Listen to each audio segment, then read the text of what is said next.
What's up YouTube, Sideline Eli here, and today we are going to be trying something a little bit different from our normal content, which if you go on the page you will see long plays for all the numbered title Resident Evils, so 0 through 8, and today we are going to be ranking those titles. And we all know that ranking lists are personal preference, of course, and these lists will change person to person. Games hit people differently for different reasons. So we're going to dive right into it. There will be a little bit of controversy, obviously, because I know how people feel about the franchise for the most part. And we are actually going to start with some controversy. Our number one Resident Evil game. Resident Evil Village, baby. Gotta throw it up there. That's my number one. For the amount of time that OG RE4 held this crown is incredibly impressive. And it was one of those things where it's like, yeah, I don't know if anything's ever going to take that crown away. And then I got Village. There's a couple of reasons why I have it as my number one overall.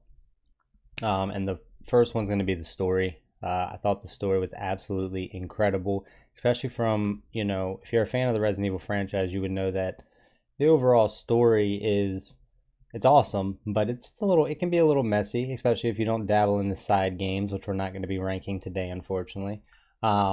So the just execution of the story, I think, in Village, especially being, in essence, a part two, it was just fantastic. And funny enough, we'll talk a little bit more about RE7 a little bit later in this video, but I'm going to bring it up now because I didn't like Ethan really at all at first. It wasn't until Village that I really just fell in love with the character and the protagonist in general.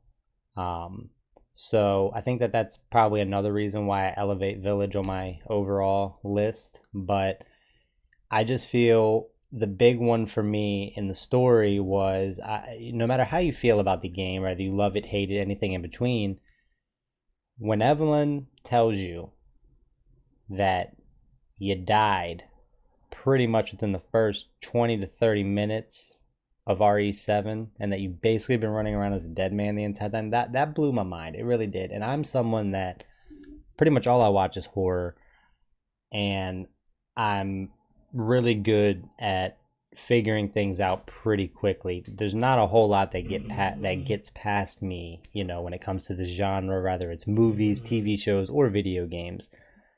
Obviously we all knew Ethan was infected to an extent, but yeah, I didn't see that coming. It was a really great twist, and it was executed amazingly.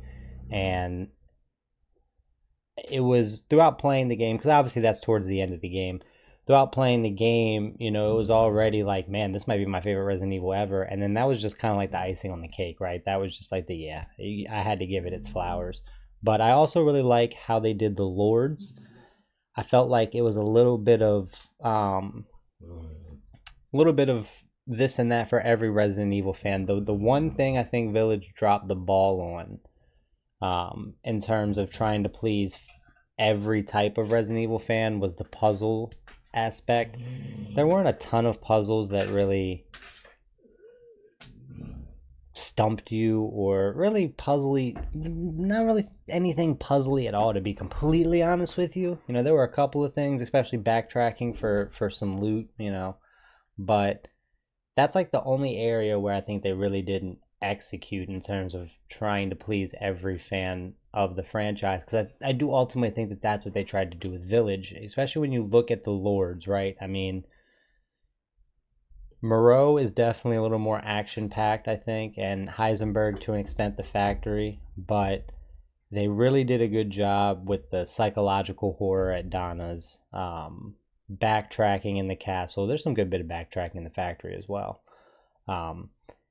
And obviously they like their action to an extent these days, so there was plenty of scenes with action moments. But you look at, like, there are fans of RE5 and RE6, and you look at some of those games where, like Chris and all the turrets, and RE6 is RE6. I mean, at one point you fly a freaking chopper as Ada, but you get to the the tank part in the factory, and like that's definitely homage to like some RE5, RE6 stuff. And again, they really tried, I think, to touch every branch of what they've done prior to Village. And I think that again, with the exception of having some at least one or two really good puzzles in there, I think they nailed it. And obviously, it is the most modern of the numbered titles, with the exception, of course, of 4 Remake. So it has that massive technology boost on almost even more the more recent one, to Village, which would be 7, came out in 2017, right? You know, that's still 3-4 years. So I do think it has that going for it as well, even though that's obviously not the fairest thing in the world because of, you know, limitations back then. But you'll see that that doesn't really matter in my overall ranking. I just really, really loved Village. With that being said, we'll move on to our next S plus tier. And I actually, quite surprisingly, have a couple in my S plus tier. But number 2, we're going to go with RE4 OG. Now, this list that I have here does not have the remake on it, but I would slap that here and then put OG4 right behind it. So we'll just kind of talk about those games collectively. So I do feel that the 4 remake improved upon the OG quite literally in every single way. My only gripe with it, and it's pretty minimal, it really is, but Ramon Salazar is one of my favorite Resident Evil villains of all time. The only guy above him is Wesker. And I think he has a lot of charisma in the original, and he has a ton of screen time in the original. Now, I understood that they wanted to cut back on a lot of that filler stuff, and a lot of that was not necessarily cutscenes with Ramon, but, you know, the intercom calls where he hacked the line when she gets to the castle. So they cut pretty much all of that out. I don't even think Ramon uses that in the remake. But I really, really wish he would have gotten more screen time in the remake, but that is my only real gripe against it. It's better in every single way. And that was a real treat, especially when we look at some of the other remakes that we'll talk about later in this video as well. So I think RE4 is just so captivating. It's probably at the top of almost everyone's list. I don't know very many people that don't have it, you know, in the top category or very close to it. It, to be quite honest, had a negative impact on the franchise when you look at 5 and 6. 4 was kind of the catalyst for that actiony, you know, the more action-packed features being implemented, and kind of the more silly, in a way, storylines. Like when you really think about the story for RE4, it has nothing to do with Resident Evil, really. It's Resident Evil to its core, but it's, in a way, it's kind of just a one-off storyline. You know, Leon, top secret agent now. If you played some of the spin-offs, you would know how he got there. And he goes and rescues the president's daughter, and that's it. It's not really, it's a plaga that they are trying to release by sending Ashley back, obviously, but it's not the same formula. It is, but it isn't, right? So it kind of kicked off that era that people aren't too fond of, that is 5 and 6. But 4 in and of itself is the perfect blend of that, where it's still Resident Evil with its creepy, spooky atmospheres, its kind of silly plot lines at times. It still has plenty of backtracking, puzzles, all of that, and it has action in it. So it is quite literally deserving of all these years later still being one of, if not the best Resident Evils. That will obviously change per person, but it's one of the best games to ever be made, to be quite honest with you. It catapulted the franchise even further, which was already a massively popular franchise, but it also completely changed the genre, right? It spawned, you know, Devil May Cry, things like that. And it was just the definition of generational when it released, and to this day, especially once it got its remake, right? So we would have remake here. My, I guess, fourth would be OG RE3. Excuse me, sir. Excuse me, sir. Now is not the time. So I'm going to go out on a limb and say that most people today, at least most modern fans of the franchise, have never played this game. This is obviously, what, 1999? So if you're not an OG, probably haven't played this game. And that is a dang shame, because it is without a doubt one of the best Resident Evils ever made for several reasons. If you played the original, this was actually my first Resident Evil, by the way. Obviously went back and played 1 and 2.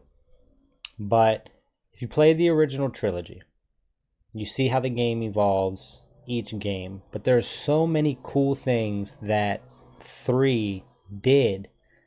It took, obviously, you have with the original Chris and Jill, 2 different playthroughs, generally the same game, right? Different differences, of course, but generally the same game. Then you take part 2, Claire and Leon, but you have A and B scenarios that can change pretty differently. And then 3, you don't necessarily have 2 scenarios to play, at least not in the same capacity. But what they did was they added the, I don't know if you would really call it quick time events, but you have the options with Nemesis at several points in the story. Fight him, run, push him off the bridge, jump off the bridge, There's several different things that change. Obviously, you get a different cutscene, change different things as you're playing. Going different routes would cue different cutscenes at different moments. So the replayability for this is bonkers, especially when you consider it when it came out. And a lot of people go, oh, well, it was pretty short. Well, that was the standard for these games at the time. I mean, Resident Evil, I think, is only about, on average, 7 or 8 hours. Part 2, I think, is 6. 3 is 6.5 hours. Again, these are on average. So it's longer than part 2. It's got a little more content. So that was more so the standard at the time. You got to think of the hardware these games were, made for, and what time these games came out. It was it's super underrated. And part of that is because we got remake, right? And then we even got the HD remake 2015. We now have a part 2 remake. We got the part 3 remake, and we'll talk about that very later in the video. But it's not a remake of it. I'm telling you, you have to play the original 3 if you get a chance. If you still have a working PS2, which I actually have one in the back there, but I don't have a copy of this game. I need to find one. But if you have a copy, or you can find a copy, if you have a working PS2, dude, boot it up, play it immediately. If you're comfortable with finding emulators on PC, you have to play this game. But we're not going to keep beating the drum on this game. Our last S Plus tier, we are going to go with the OG. Now, this is going to be, I do believe this is the HD remaster. And if it's not, my bad. But I'm going to treat it as it is. Because I'm kind of blind. You see the glasses. It's kind of hard for me to see. So I'm putting the HD remaster in this category and not the OG, simply because I want to put the OG here. It's going to go in the next category. Spoiler alert. But there's so much more replayability with the director's cut, with the HD remaster. It's just obviously a more comfortable, better looking experience. So I want to put, either way, the very first game in the S tier. One, because it is an iconic game. It's a great game. It's not like, it was a weak game, and 2 and 3 like propelled the franchise. It is still, to a lot of older Resident Evil players, it is their number one. But it is also a generational game. It kicked off this franchise, obviously. It spawned a lot of similar games. It really made horror mainstream. And the game in and of itself is a freaking blast. It's I understand that like the fixed camera angle, CCTV style, whatever you want to call it, isn't quite for everyone. And I get it, but the game in and of itself is still, I think, worth at least a shot, even if you don't care for that style, because it's just a blast. It's great. It's spooky. It's scary at times, for what it can be for when it came out. The characters are great. The voice acting is hilarious, and I don't mean that as a negative at all. Um, Resident Evil is kind of known for its at times cheesy dialogue, and that's also what makes the game great. It's a great experience, and I do recommend checking it out if you've never played it. But that will round out our S plus tier, and we will be moving on into our S tier. And this is an order, obviously, from left to right, one, two, three, whatever, so on and so forth. So our number one S game, I got to do it. So we said we would talk more about this a little bit later, and here we are. When this game came out, I pre-ordered it, and I didn't love it. I don't want to say I hated it, but here's how it went down. Pre-order the game, get the game, super excited. I want to start off by saying this, which is going to sound kind of funny because I have RE3 so high up. I'm not the biggest fan on cat and mouse. I'm really not. But the difference with RE3 is that it kind of happens periodically throughout the entirety of Raccoon City in different areas, and it's really well done. It's scary, it's spooky. And not that RE7 isn't, but with Jack's cat and mouse, you're in a pretty enclosed environment. It's constant for the most part. And it's surprising that I enjoy it so much in Resident Evil, because in just about any other type of scenario in a game, I almost hate it. So it was like, for me, I was like, all right, we're starting with the cat and mouse. Okay, I can get through that. This is spooky. This is scary. This is Resident Evil. It's survival horror. I'm digging it, but I'm not loving it. I don't really care for Ethan. I think at that time, coming off of RE6, which was a flop. It wasn't a flop in sales, but in terms of how the fans reviewed it, in terms of how it was received, it was a flop. It was bad. So I understood as I'm playing the game that this franchise needed to be built back up. It had excellent bones, it just needed to be utilized. And that's exactly what they did with this. But I still, at the same time, I don't think I was at that time ready to let go of the Umbrella and Raccoon City related characters. So that there's no Leon, there's no Joe. Obviously Wesker was gone. It was Ethan at the time. We get Chris at the very end for a little cameo, and then you get some DLC. But at the time, it was Ethan, Mia, and the Bakers. I don't think I was ready for that at the time. And so I got to Marguerite's. I got the first part for the burner, and I put the game down. And I didn't touch it again for 3 years. When the PS5 showcase happened, they did the world premiere for Village there. And instantly, I wasn't out of the Resident Evil series by any stretch of the means. I did watch people, like, I've watched the story unfold. I watched people finish the game. I just did not personally finish the game. So I knew how Resident Evil 7 played out. I knew how it ended, because I loved the franchise, I loved the story, I loved the lore. I wasn't going to throw that away just because I wasn't digging 7 at the time. But when I got super hyped for 8, for that, after that trailer, I said, you know what? I got to go back. I got to finish it. I can't not finish the game, right? It would be the only one of the main games that I have never finished. So I did. I finished it. And I was like, all right, it's all right. It was solid, blah, blah, blah. Fast forward to like a month or two ago, and I decided that I want all platinum trophies on PlayStation for Resident Evil games. I want them all. I had every trophy for Village except for the mercenary trophies.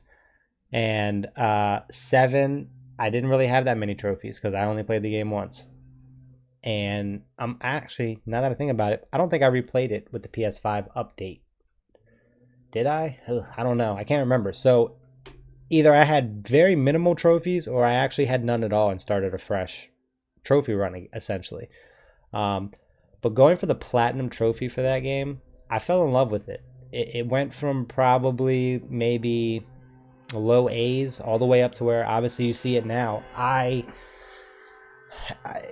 it was I slept on that game. That's what I'll say. The replayability is fantastic. Madhouse is fun. It's challenging, but it's fun. The items you get, it's a blast, dude. It is a freaking blast. And I'm so glad that I gave it a second and third chance, essentially, because it was really something that once I had finished Village and really enjoyed Ethan and Mia and the whole new, even though it's kind of already over, maybe not. I felt like I was able to enjoy Seven a lot more because, like I said, when I originally played it, I didn't like Ethan. So going back and being able to play it after Village, when I was really liking Ethan and the new characters, it just became so much more enjoyable for me. And once I knew the game and knew how to run it and speed run it, essentially, it really became fun to continue to play. I can't remember exactly how many hours I had put in that. I have over 100 in Village, and then I also have like 60 hours on Steam. I love Village so much. I'm thinking about getting all the Steam achievements too. But that's neither here nor there. Let's move on to our next game. And we are going to go ahead and say, boom. Whoops, did not mean to do that. OGRE2. That is still, in my opinion, one of the better replayable games in the franchise. 3, I enjoy replaying more, at least I did back then. But 2 has a ton of replayability, and it introduces us to Leon, right? Who is probably the most popular character in the franchise. Obviously Chris and Jill, respectively, are up there, but I would guess that it's probably Leon in terms of genuine like fan love, right? So iconic for that. The RPD is so much fun. They just did so many cool things. They did it right. It was such a different game while being the same concept from the original that I think it just blew people out of the water at that point in time. And it still holds up really well to this day. I haven't played it in years for the same reason I haven't played 3 in years, but I still occasionally go on. I love long plays, which is why I make them. I still go on. I just watched RE3 long play yesterday. And then what did I watch after that? Code Veronica. I watched a Code Veronica long play. I love watching the game. Now, Code Veronica, you can actually still play. I don't think it's on Steam. Obviously, you can emulate anything on a PC, but it is, if you have the premium tier of PS Plus, that allows you to stream games from the PS1, PSP, PS3 era type thing. Quite a few actually old games on there. You can stream it. And actually, I did see I think there's a PS4 version that they redid that you can buy for $19.99, either or. I think that's an option as well.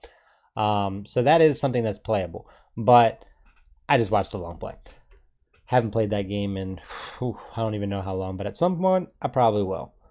But anyways, yeah. If you can't play the game, if you can't play 2, you can't play 3, definitely check them out if you got some free time one day because they're awesome. They really are. They're awesome. We have one final game that I want to put in the S tier. Well, I guess 2 because we are going to slap OGRE at the very end, but we're not going to talk too much about it because we already did with the HD remaster. Another controversial one, Resident Evil 0. I feel like a lot of people haven't even played this game. I feel like a lot of people might not even know that this game exists. I don't know. But it is one of my favorites. And it's honestly, a lot of people have it as one of the worst. And it's mainly because it's very difficult. It's easily, in my opinion, the most difficult Resident numbered title, at least, Honestly, even overall, even with all the spin-offs, it's probably the most difficult Resident Evil in franchise history. It has two of the most annoying and just hard-hitting common enemies in the game. You know, you got zombies. What Resident Evil? You got Resident Evil 7 has molded. You got Lycan. You know, you have all different types of enemy variety types. In RE0, you have zombies, of course, but you also have leechmen, and at some point, you get monkeys, and they both are quick enemies that have stupid attacks, and they hit like trucks. Like they're not really somebody that you can easily just run past, um, and they're not really some, in certain Resident Evils, if you get bitten 2, 3 times, you're still all right, right? You still don't really need to heal, but you really don't want to be taking shots from leechmen and zombie monkeys in RE0 because they will tear you a new one pretty quickly. And also, there's a couple of key decisions to make in the game that are kind of RNG based, and they should not be. I'm not sure what they were thinking when they made some of those decisions. Um, Obviously, you have Billy and Rebecca, your two protagonists, and a lot of the puzzles in that game require you to use both of them in different areas because they obviously have different strengths and weaknesses. But there's a couple of key decisions like routes and puzzles and stuff where you can use either one of them in either capacity that you to complete the puzzle, but there's a right one and a wrong one, essentially. To where, let's say you're supposed to use Rebecca to climb this ladder and Billy goes down into the sewers. There's no sewers in this game, I'm just saying. Um, that might be the correct answer. Now, you might also be able to do it by sending Billy up the ladder and Rebecca into the sewers, but it might make it quite literally 2 times as hard. You might burn double the ammo you would have burnt if you did it the right way. Um, and a lot of your enjoyment of that run, if you're playing it blind, is luckily making the correct decisions. If you do happen to make the correct decisions, you're probably going to enjoy the game. If you don't, I didn't play the game blind, which is why I think I like it so much. Um, if you don't, you probably hate the game. The hook shot's pretty controversial in that game too. You don't really get so you have two characters, so you have technically two sets of inventory, but I think, what do they have, 6 blocks each? I don't think it's 8. It's been a while since I've played, but you don't have a ton of inventory space, and your shotgun's already 2 blocks. The hook shot is 2 blocks, and the game doesn't really tell you. It doesn't really hint to you if you're gonna need it or not until you need it or you don't, and you really only need it for like 3 sections of the game. So I feel like a lot of people probably are one of those things the way you're like, ooh, I don't know if I need this or not. So they're gonna run around with it in your inventory. And then one bad decision they made with the game is there is no box. So as a result, it's one of the only, I don't want to say one of the only games because I think a couple of the spin-offs do it, but in terms of the numbered titles, it's one of the only games where you're supposed to put items on the ground. Like I said, there is no box, so you don't have storage. So the game's like, hey, you can just put your item on the ground and come back for it. So part of that is knowing the better places to stash your inventory so you don't have to do like insane amount of backtracking to go back for something. But also a bad thing here, here's the worst decision they made with this game, other than maybe the RNG sections. They limit, I don't know what the number is, I haven't counted, but they limit the amount of items you can drop in a given area, and that number changes depending on the size. Like in the beginning of the game, you're in a train car, so like there's a typewriter, so you're like, oh, okay, naturally I'll leave my things here. You can only leave like 4 or 5 things there, When you get to like testing facility, which is kind of like the mansion, you can leave a lot more things in that open area. But they do limit it. So if you hit that limit, you're like, crap, now I gotta either find another good place nearby or I gotta move all this stuff to it. It's so that's not the best system in the world. And so if you don't really know which items that you kind of want to keep on you and which ones you want to stash, that's another thing that can drastically change your opinion of this game. But again, if you don't go in blind, if you have some idea of what you're doing and those things aren't necessarily a problem, it's a really enjoyable game because it's difficult. The puzzles do make you think. They're not just non-existent like some of the other games, and they're not just like super duh either. You know, they do. Some of them make you think. And in my personal opinion, Rebecca and Billy, most underrated protagonist in the franchise. I have them up there personally, maybe as my number one. Respectfully, I understand, and I would probably concede to Chris and Jill as like the number one duo, number one pro tag duo in the franchise. But at the same time, they've been in several games, right? They've had a lot of screen time, they've had a lot of love. Rebecca and Billy have one game together. One. And a lot of people have never played it. Some people probably don't even know it exists. Um, I would love to see Rebecca and Billy back in the franchise in some way, shape, or form. Rather, that's a Resident Evil Zero remake, which I want it so bad. Or just I don't know, they pop up in another game somehow. Billy probably not as much because if you know anything about RE0, he's just an escaped convict that winds up teaming up with Rebecca, who is a Stars member. So he's not really like a Leon, or he's not BSAA or anything like that. So he was probably like a one-off. But I mean, they did bring Steve back in some capacity, even though neither of his appearances are mainline titles. But I would love to get a good bit of screen time, at least out of Rebecca. I think that would be great. She's super underrated. But we spent a good bit of time about RE0, but I just can't stress enough how underrated that game is. We are going to slap OG RE at the end of the S tier. Everything we said about it in the remake, it just obviously didn't have as much content, but you can't.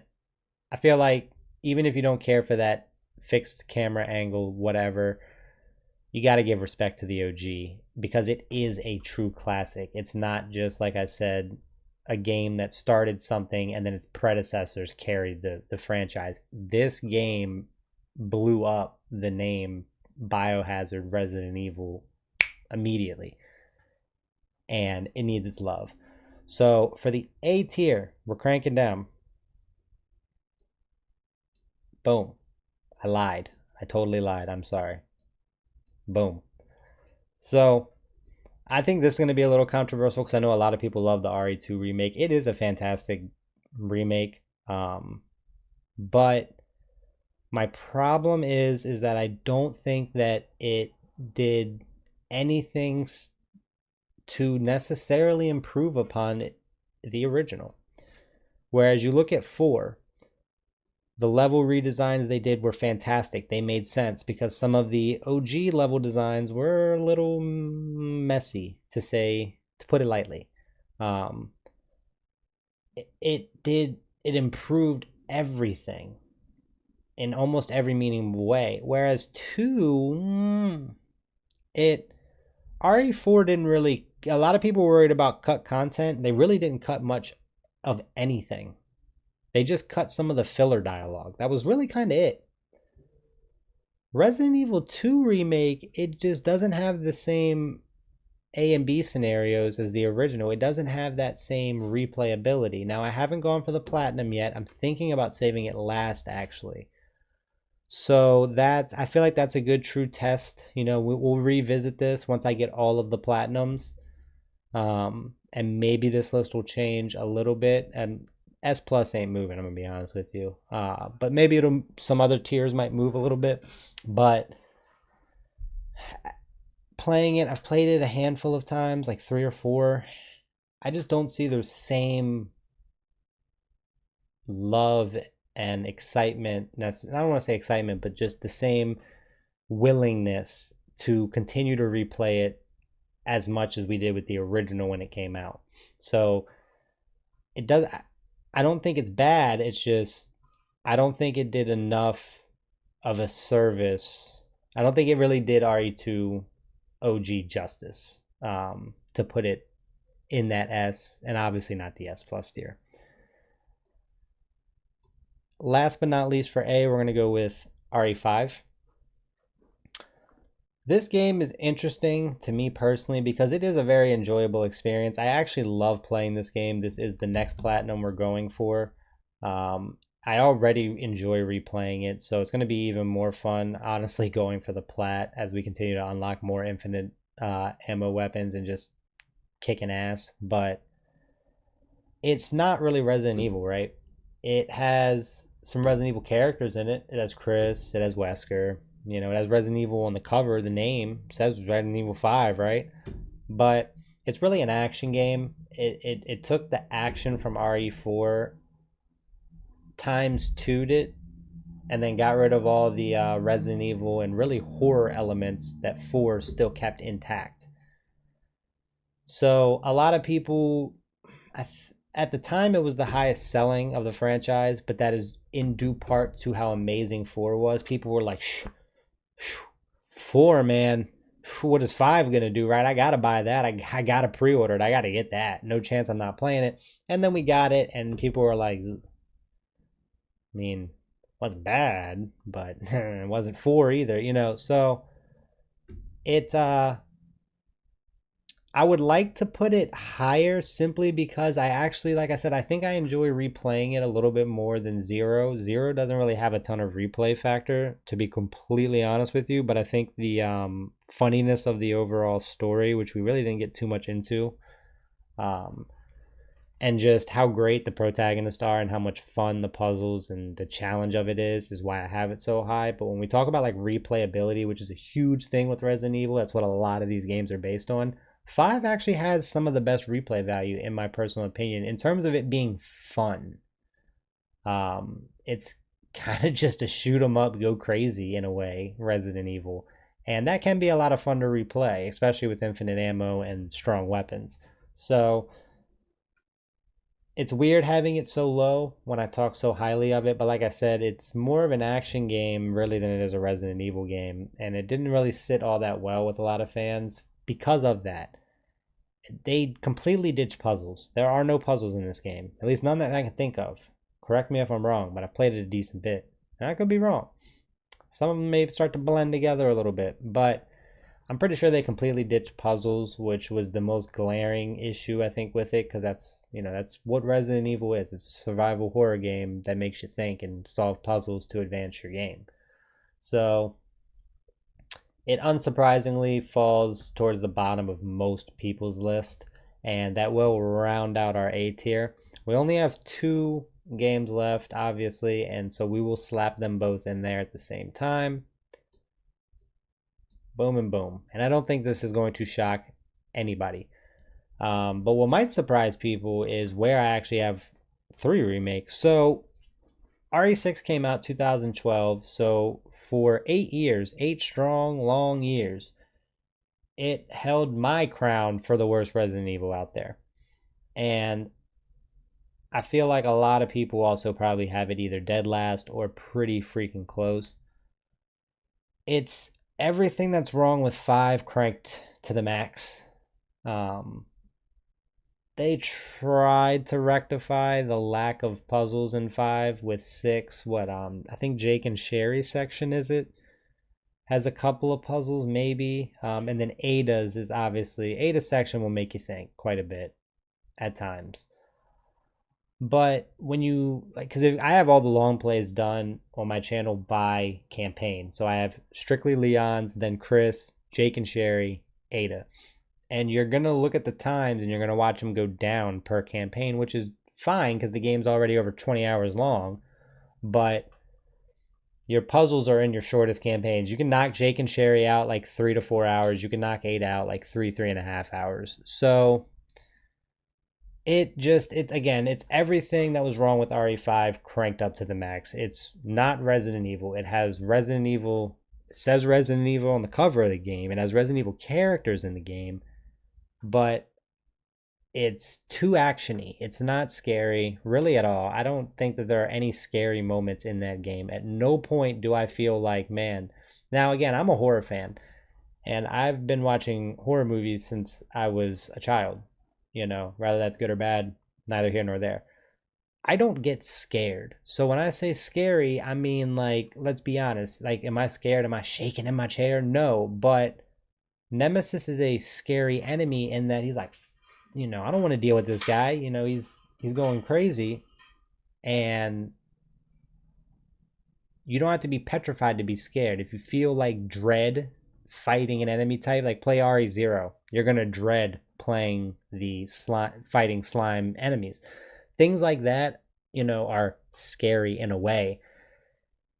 None of that exists in 6. At one point, you are fighting a mutated Tyrannosaurus Rex. That's not scary to me. I'm sorry. That's just over the top funny. It was funny. The game's funny. Play the game. You'll laugh. I promise.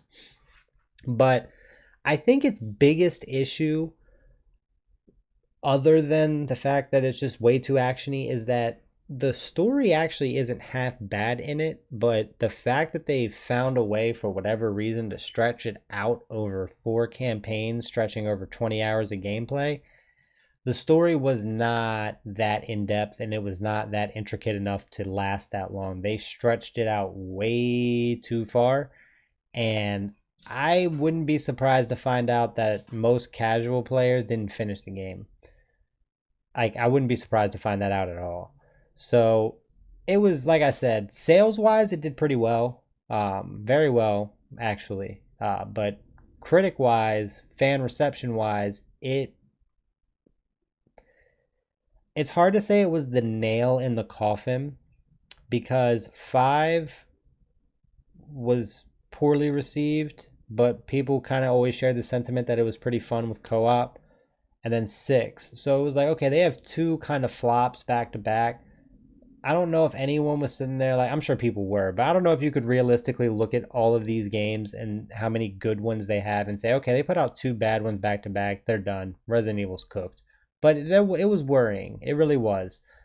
So the fact that, you look at 6 to 7 and see that they quite literally stripped Resident Evil all the way down to the bones that were still good and then built it back up. I think that should kind of tell you that they even kind of admitted with that 6 was not where they wanted the franchise to be and definitely not where they wanted it to continue to go. So, unsurprisingly, it does remain at the bottom, but in my personal opinion, the RE3 remake took the crown from it simply because it did everything wrong when you're talking about remaking a classic title. And you see where I have OG3. It's play the game. Play the games back to back or watch someone play. You can watch, like I think I said it earlier, you can find long plays, 3 hours and under for RE3 Nemesis. Watch someone play the game and then go play the 3 remake and tell me you're playing the same game. You can watch or play OG2, play the remake, and go, okay, yeah, it's the same game. I see they cut some stuff, but this is the same game.